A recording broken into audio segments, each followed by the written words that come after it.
இப்போது புதிய அறிமுகம் ஆச்சி ஹோட்டல் சாம்பார் 50 கிராம் ரூபாய் 20 மட்டுமே. தேங்க்யூ மக்களே, ரொம்ப நன்றி. ஸோ வெளியே வந்த பிறகு ரெஸ்பான்ஸ் எப்படி இருந்தது? வெளியே வந்துட்டு நான் ஒரு 2 நாளாக வந்து செம்ம தூக்கம், என் ஃபோனு எதுவுமே பார்க்கல. பட் நான் ஒன்ஸ் ஓப்பன் பண்ணி பார்க்கும்போது மக்கள்கிட்ட இருந்து இந்த அளவு நான் பார்த்துருக்கேன். ஒரு ஒரு ஒரு ஜெனின்னு ஒரு கேரக்டராக இருக்கும்போது பார்த்துருக்கேன். இப்போ திவ்யாவா மக்கள் இவ்வளோ கொண்டாடுறாங்க, திவ்யா மாதிரி வீட்டில் ஒரு பொண்ணு இருக்கணும்டா அப்படின்னு சொல்லும்போது இதுக்கு மேலே என்ன வேணும் அப்படின்ற மாதிரி இருந்துச்சு.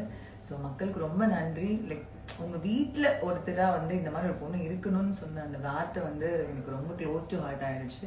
எனக்கு ரொம்ப சந்தோஷமாக இருந்தது. ஸோ நீங்கள் வெளியே வந்த பிறகு ஃபஸ்ட்டு பண்ண விஷயம்னா என்ன விஷயம்? ஃபஸ்ட்டு பண்ண விஷயம்னா ஹாஸ்பிட்டல் போனது. நாட் வெல் ஸ்டில், கொஞ்சம் ரெக்கவர் ஆக டைம் எடுத்தது. அப்புறமா வந்து நான் கோயிலுக்கு போனேன். நம்ம போய் நம்ம ஆள் முருகரை பார்த்துட்டு வந்தேன். சூப்பர். ஸோ உங்களோட பிபி எக்ஸ்பீரியன்ஸ் எப்படி இருந்தது ஓவராலாக? ஏங்க அதுக்கெல்லாம் ஒரு குடுப்பினை வேணும்னு சொல்லுவாங்கல்ல, அப்படிதான் நான் பார்க்குறேன். பிகாஸ் இவ்வளோ லட்சக்கணக்கான கோடிக்கணக்கான மக்கள் இருக்கிறதுல அதில் வெறும் ஒரு 20 பேர் அந்த வீட்டுக்குள்ளே போகிறதுக்கான ஒரு சான்சஸ் கிடைக்குதுன்னா it's not easy, not it all easy. அந்த 20 பேரில் 24 பேர் வாட் எவர், அதில் நானும் ஒரு ஆளாக இந்த வருஷம் நான் உள்ளே போவேன்னு நான் சத்தியமாக எதிர்பார்க்கலங்க. அந்த வீட்டுக்கு போய் 30 நாள் ஆயுமே நான் வந்து யோசிக்க, நம்ம இந்த வீட்டில் தான் இன்னும் இருக்கமா அப்படின்னு என்னால் நம்பவே முடியல. அந்த மாதிரி ஒரு அனுபவமாக இருந்தது. நிறைய அனுபவம் இருந்ததுங்க. லைக் நிறைய எமோஷன்ஸ் இருந்தது அந்த வீட்டில். ஒவ்வொருத்தருக்கும் ஒரு எமோஷன்ஸ் இருந்தது. அது பார்க்கறதுக்கே எப்படி இருந்துச்சுன்னா சண்டை இருக்கும், லைக் நிறைய கருத்து வேறுபாடுகள் இருக்கும், ஒரு லவ் இருந்தது, ஒரு நட்பு இருந்தது. ஒரு மாதிரி எல்லா எமோஷன்ஸுமே இப்படி பக்கத்துலேயே நம்ம பார்க்க முடியும். எங்கேயுமே அதை விட்டு போக முடியாது. அந்த ஒரு எக்ஸ்பீரியன்ஸ் வந்து லைக் இதுக்கு மேலே லைஃப்பில் என்னன்னாலும் பார்த்துக்கலாம்டா அந்த மாதிரி இருந்துச்சு. ஸோ நீங்கள் டைட்டில் வின் பண்ணுவீங்கன்னு நினச்சிங்களா?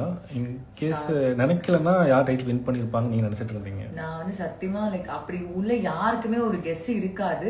மேபி நம்ம நல்லா ப்ளே பண்ணணும் நம்ம டைட்டில். ஏன்னா ஈச் அண்ட் எவ்ரி ஒன் உள்ள வர எல்லாருக்குமே நம்ம வந்து எப்படியாவது டைட்டில் வின் பண்ணணுங்கிற நோக்கத்தோட தான் எல்லாருமே வருவாங்க. அப்படி அவங்கள ஒருத்தராக நானும் இந்த வீட்டுக்குள்ளே போனேன். எனக்கு சுத்தமாக ஐடியாவே கிடையாது நான் வின் பண்ணேன். எல்லாருக்கும் ஒரு தாட்ஸ் இருக்கும்ல பண்ணணும்னு. எனக்குமே ஐடியா கிடையாது. உள்ள இவங்க வின் பண்ணுவாங்க, அவங்க வின் பண்ணுவாங்க. ஏன்னா வீக்லி ஒப்பீனியன் மாறும், உள்ள திங்ஸ் எமோஷன்ஸ் மாறும். ஸோ நம்மளால கெஸ் கூட பண்ண முடியாது. பட் என்னோட நோக்கம் லைக் நம்ம போகணும், எது வரைக்கும் நம்மளால போக முடியுமோ அது வரைக்கும் நம்மளை புஷ் பண்ணி கொண்டு போகணுங்கிற நோக்கம் மட்டும் எனக்கு இருந்தது. ஸோ அந்த ஸ்டேஜ் மூமெண்ட் எப்படி இருந்தது? ஸோ 2 கை தூக்கிட்டு இருக்கும்போது யார் கை தூக்குவாங்கன்னு இருக்கும்போது அப்போ விஜய் சேது சாரோட கூட இருக்கும்போது அந்த மொமெண்ட் எப்படி இருந்துச்சு உங்களுக்கு ஸ்டேஜில்? அது வந்து இப்போ நினைச்சாலே வயிற்றுக்குள்ளே ஒன்று பண்ணுது. அன்றைக்கி டே ஃபுல்லாகவே எனக்கு இங்கே ஒன்று பண்ணிட்டு இருந்தது. அது அந்த மாதிரி எனக்கு இது வரைக்கும் பண்ணினதே கிடையாது. அது எப்படி இருக்குன்னு எக்ஸ்பிளைன் கூட பண்ண முடியாது. எப்பவுமே எல்லா அவார்ட் ஃபங்க்ஷன்லையும் அந்த கீழே உட்காந்துருக்குவாங்க ஒருத்தராக தான் இருந்திருக்கேன். நாமினி வரும்போது நம்ம இந்த வருஷம் ஆயிடுவோமா அப்படின்னு நிறைய விஷயம் யோசிச்சிருக்கேன். பட் ஒரு ஃபினாலே வரைக்கும் வந்து 2 பேர் யார் வின்னர் யார் ரன்னர் அப் ஆவாங்க அப்படின்னு அந்த மூமெண்ட் வந்து அது அந்த இடத்துல நிற்கும் போது தாங்க அது தெரியும். அது சொன்னால் எப்படி எனக்கு எக்ஸ்பிளைன் பண்ண தெரியல. இங்கெல்லாம் ஒன்று பண்ணுது, என்னென்னமோ பண்ணுது. ரொம்ப ஒரு மாதிரி அந்த மொமெண்ட் வந்து ரொம்ப கன்ஃபியூஸ்டாக இருந்தது, ரொம்ப பயமாக இருந்தது. இது என்னவா இருக்கும்? பட் ஐ ஃபிக்ஸ்ட் எதுனாலுமே நான் அப்படி ஒரு பர்சன்னா நான் ஒன்று பண்ணுவேன், ஒரு முயற்சி பண்ணுவேன். அதில் என்ன வந்தாலும் நான் அக்செப்ட் பண்ணிப்பேன். ஏன்னா அதில் நான் ஒரு எஃபர்ட் போட்டிருப்பேன். அந்த ஃபுல் எஃபர்ட் நான் போட்டிருக்கனால சரி விட பார்த்துக்கலாம் அந்த மாதிரி போயிடக்கூடாது தான். பட் அந்த மூமெண்ட் வாஸ் சூப்பர். அதுவும் எங்கள் அப்பா அம்மா முன்னாடி பாருங்கடா அந்த மாதிரி இருந்துச்சு. எங்கள் அப்பா அம்மா முன்னாடி பண்ணது வந்து எனக்கு ரொம்ப பெருமையாக இருந்தது, ரொம்ப சந்தோஷமாகவும் இருந்தது. அந்த மூமெண்ட் வந்து வாஸ் வெரி ஹாப்பி. அதுவும் சரி சார் ரொம்ப நேரமா டிக் பண்ணலாமா, பிரேக் எடுக்கலாமா, அது வந்து இன்னும் ஒரு பீக்காக இருந்துச்சு. பிக் பாஸ் வீட்டில் நீங்கள் கற்றுக்கிட்ட ஒரு விஷயம்னா என்ன விஷயம்? பிக் பாஸ் வீட்லையா கற்றுக்காத விஷயமா? எல்லாமே கற்றுக்கலாங்க, எவ்ரி திங். இப்போ எனக்கு 4 பேருக்கு தான் சமைக்க தெரியும் சரியா. மினிமம் ஒரு 5 பேருக்கு சமைக்க தெரியும். 15-16 பேருக்கு சேர்ந்தப்பல எனக்கு சமைக்கவே தெரியாது. அது ஒரு புது எக்ஸ்பீரியன்ஸாக இருந்தது. அண்ட் இப்போ வெளியில் நான் எப்படின்னா ஒரு விஷயம் ஒருத்தர் கூட நமக்கு மிஸ்கம்யூனிகேஷன் ஆகுது, ஒரு மிஸ் அண்டர்ஸ்டாண்டிங் ஆகுதுன்னா நம்ம கடந்து போகிறதுக்கான நிறைய வாய்ப்புகள் இந்த வீட்டில் கிடைக்கும், வெளியில் கிடைக்கும் நமக்கு. பட் இந்த வீட்டில் அப்படி கிடையாது. ஒரு லூப்பில் அவங்கள தான் நம்ம பார்க்கணும், அவங்க கூட தான் கான்வர்சேஷன் வைக்கணும், அவங்க கூட தான் டாஸ்க் ப்ளே பண்ணணும். அது ஒன்று கற்றுக்கிட்டேன். ரொம்ப ஈஸியாக அப்படி நான் வந்துடுவேன். லைக் அப்பா இந்த பக்கமே வரக்கூடாது, எல்லாரும் பண்ணக்கூடிய விஷயம் தான். ஆனால் இனிமேல் எனக்கு என்னால் அது வெளியும் என்னால் ஃபேஸே பண்ண முடியும். என்னால் போய் சகஜமாக கூட பேச முடியும். அந்த ஒரு எக்ஸ்பீரியன்ஸ் கொடுத்தது. அண்ட் வந்து ஒருத்தருக்கு ஒருத்தர் என்ன பிரச்சனைனாலுமே ஒரு ஸ்டாண்ட் எடுத்து வந்து நிப்பாங்க. ஒரு லவ் இருந்தது, ஒரு அன்பு இருந்தது. அந்த விஷயங்கள்லாம் எனக்கு ரொம்ப பிடிச்சிருந்தது. நான் கத்துக்கிட்டதுன்னா இதுதாங்க. என்னனாலும் நான் வெளியிலேயே அப்படிதான், என்னனாலும் பாத்துக்கலாம் அப்படிங்கிற ஒரு பர்சன் தான். வீட்டுல கத்துக்கிட்டது ஒண்ணுதான், வெளியில என்ன பிரச்சனைனாலும் அவங்க நம்ம ஸ்ட்ரெயிட்டா ஃபேஸ் டு ஃபேஸ் அதுக்கப்புறம் கூட பாத்துக்கலாம் அப்படிங்கிற ஒரு விஷயம் கத்துக்கிட்டேன். என்ன ப்ராப்ளம் இருந்தாலும் கொஞ்ச நேரத்தில் பவுன்ஸ் பேக் ஆகி நீங்கள் டாஸ்க்கு கிச்சன் ரெஸ்பான்சிபிளாக ரொம்ப பொறுப்பாக நிறைய விஷயம் டக்குன்னு பண்ணுறீங்க. அது எப்படி பண்ண முடியுதுன்னு கேட்டிருக்காங்க.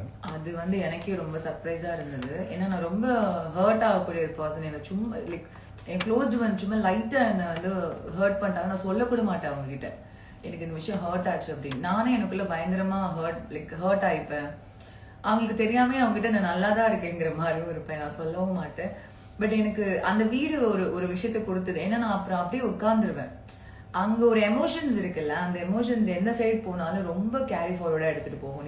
நீங்க ஜாலியா இருக்கீங்கன்னா டு த எக்ஸ்ட்ரீமா எடுத்துட்டு போகும், சேடா இருக்கீங்கன்னா ரொம்ப சேடா எடுத்துட்டு போகும். ஸோ நான் எதுக்குள்ளேயும் என்னை வந்து திணிக்க கூடாதுன்னு நினைச்சேன்.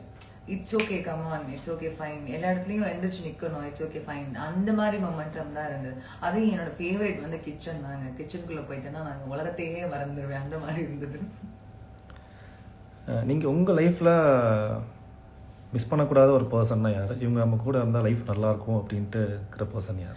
அஃப்கோர்ஸ் ஃபேமிலி தான். வாட் எவர் இட் இஸ், எல்லாருக்கும் அப்படிதான். நான் அப்படிதான் பார்ப்பேன். லைஃப்ல எனக்கு என்ன ஃப்ரெண்ட்ஸ் வந்தாலும் ஒரு ரிலேஷன்ஷிப் இருந்தாலும் வந்து ஃபேமிலி தாங்க எண்ட் ஆஃப் த டே என்னனாலும். ஸோ ஃபேமிலி, அஃப்கோர்ஸ் ஃபேமிலி தான்.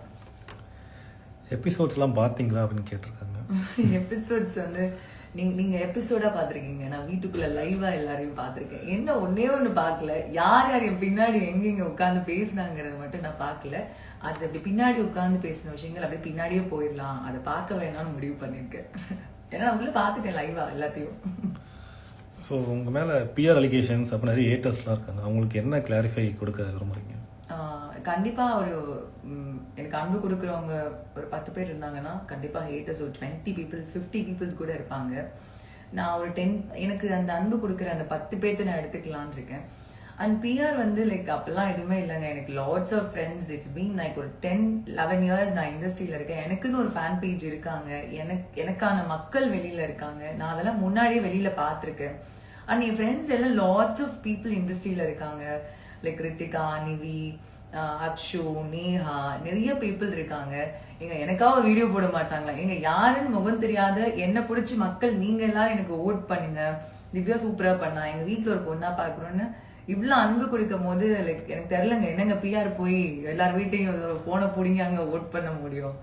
தெரியல. இட்ஸ் ஓகே, எல்லாத்தையும் கடந்து போற மாதிரி எல்லாத்தையும் கடந்து போக வேண்டியதான். உங்களுக்கு பிடிச்ச டாஸ்க்னா எந்த டாஸ்க் சொல்லுங்க? எனக்கு நான் ஜாலியா எனக்கு டாஸ்க்னா ஆக்சுவலி ரொம்ப பிடிக்கும். அதுல அந்த தலை டாஸ்க்ல ஜிம்பால் வச்சு ஒரு டாஸ்க் விளையாண்டுருப்போம். அது செம்ம ஃபன்னா இருந்தது.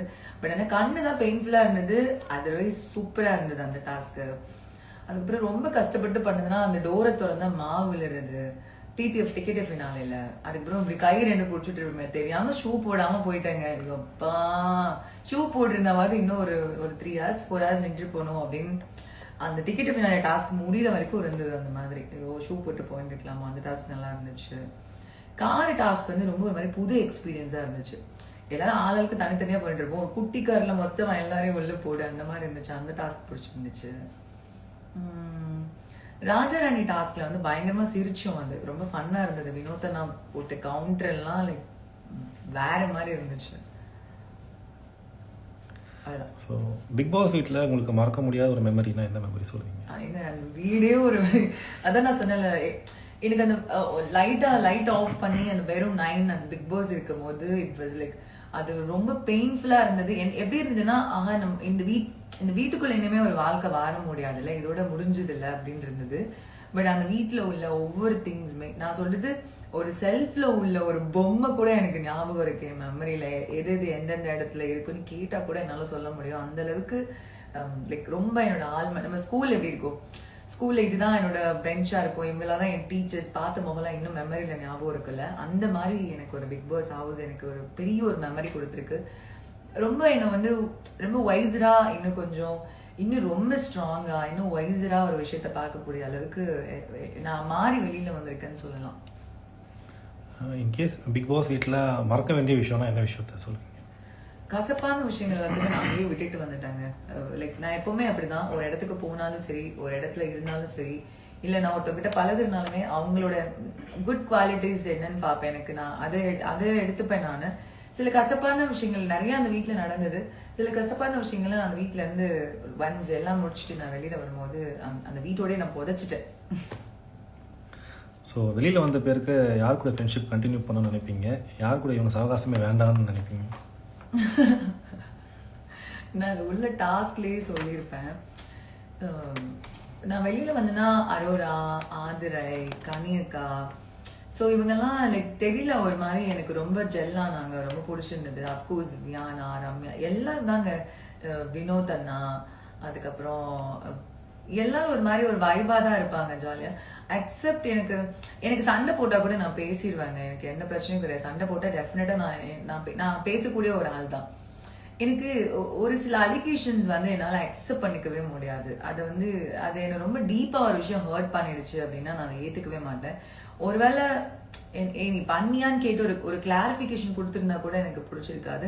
அதுவும் நான் யாரை எங்க பார்த்தாலுமே ஒரு ஹாய் ஹலோ சொல்ற அளவுக்கு தாங்க இருப்பேன். அப்படி என்ன பண்ணிட போறோம், மூஞ்ச திருப்பிட்டு போய் பேசாம போய் அப்படிலாம் எல்லாருக்கும் பேசுவேன். It's okay. ஸோ உங்களோட அடுத்த பிளான் என்ன? அடுத்த பிளான் சத்தியமா எனக்கு தெரியாது என்ன பிளான்னு. ஸோ நோ ஐடியா என்ன பண்ண போறேன்னு. ஸோ மச் லவ் ஃப்ரம் மக்கள். ஸோ மக்களுக்கு என்ன சொல்ல விரும்புறீங்க? மக்கள் வந்து நான் அவங்க எல்லாருக்கும் ரொம்ப ரொம்ப கடமைப்பட்டிருக்கேன். உங்களுக்கு எல்லாருக்கும் எனக்கு தெரியும் ஜெனியா அவங்க எல்லாருக்கும் வந்து ரொம்ப பிடிக்கும் அப்படின்னு சொல்லிட்டு. பட் ரைட் நவ் நீங்க திவ்யாவுக்கு கொடுக்குற ஒரு அன்பா இருக்கட்டும், பிகாஸ் நான் வெளியில வந்து பார்த்தப்போ எனக்கு ரொம்ப சந்தோஷமா இருந்தது. ஒரு நேற்று கோயிலுக்கு போன இடத்துல கூட யூஆர் வெரி போல்ட், ரொம்ப போல்டா இருக்கீங்க, ரொம்ப ஸ்ட்ராங்கா இருக்கீங்க, வேற மாதிரி இருந்துச்சு உங்களை பார்க்கும்போது. பொண்ணுனா இப்படிதான் வளர்க்கணும் அப்படிங்கிற அளவு கேட்கும் போது ஆஹா என்னடா இது ஆனந்தமா இருக்கு, அந்த மாதிரி கொடுத்துச்சு. ஸோ மக்கள் உங்க எல்லாருக்கும் என்னை ஓட் பண்ணி இவ்வளோ தூரம் என்னை சப்போர்ட் பண்ணி இந்த அளவுக்கு என்னை வந்து ஒரு டைட்டில் வின் பண்ண வச்சிருக்கு. நான் என்னைக்கும் உங்களுக்கு கடமைப்பட்டிருக்கேன். அண்ட் இது நான் எந்த விதத்துலையுமே எப்பவுமே லைக் தப்பான ஒரு சூஸ் பண்ணிட்டோமோ, தப்பான ஒரு டைட்டில் வின்னரை தேர்ந்தெடுத்துட்டோமோ, இல்லை தப்பான ஒரு பர்சனுக்கு இது போயிடுச்சுன்னு உங்களை என்னைக்குமே நான் நினைக்க விட மாட்டேன். அண்ட் இது என்னைக்குமே நன்றி கடமைப்பட்டிருக்கேங்க. ரொம்ப நன்றி. தேங்க்யூ. தேங்க்யூ. தேங்க்யூ.